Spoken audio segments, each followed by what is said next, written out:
Imagine a wooden cross, rough, blood-stained, standing on a hill called Golgotha. Now imagine that cross had eyes. For 3 hours, it witnessed everything. The pounding of nails, the tearing of flesh, the cries of a dying king. What did it see? What did it feel? You've heard the story from the disciples, from the Gospels, from preachers, but you've never heard it from the cross itself. Close your eyes. Listen. This is what the cross would tell you. I was just a tree, grown on a hillside outside Jerusalem, unremarkable, ordinary. I felt the sun. I drank the rain. I watched shepherds pass with their sheep. I didn't know I was chosen. Then one morning, men came with axes. They cut me down. They stripped my branches. They shaped me into something terrible, a cross. They threw me on a cart and dragged me through the streets of Jerusalem.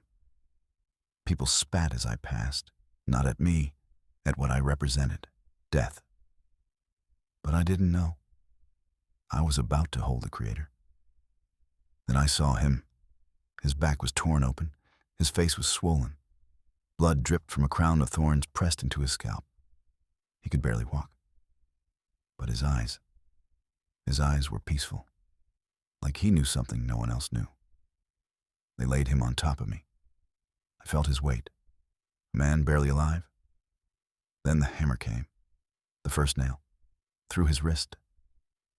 I felt the shock travel through his body. He gasped, but he didn't curse.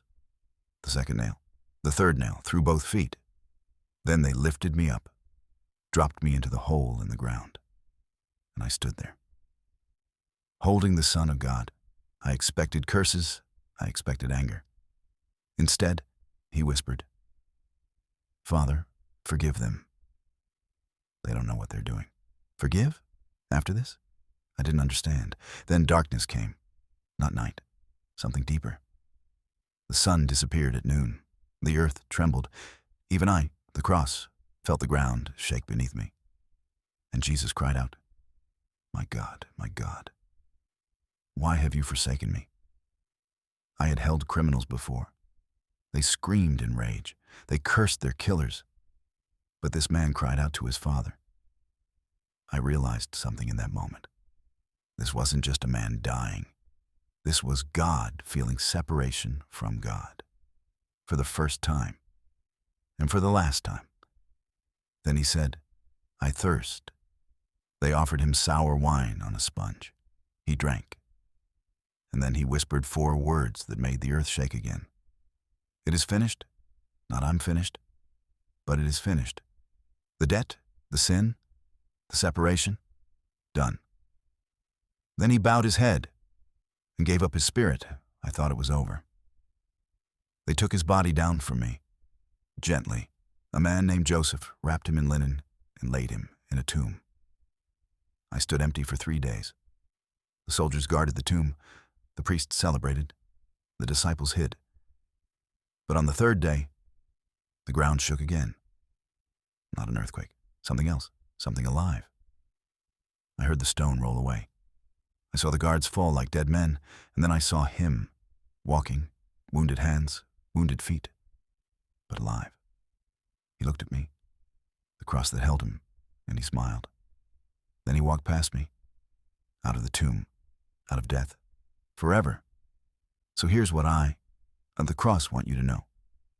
That day, I held the weight of the world's sin, yours included, every lie you've told, every secret you've hidden, every person you've hurt. He carried it all on me. But here's the truth they don't tell you. I'm not the symbol of your shame anymore. I'm the symbol of his love. Every time you see a cross, don't see suffering. See surrender. Don't see death. See the door to life. He didn't stay on me. He got up. And because he got up, you can too. Let me pray for you.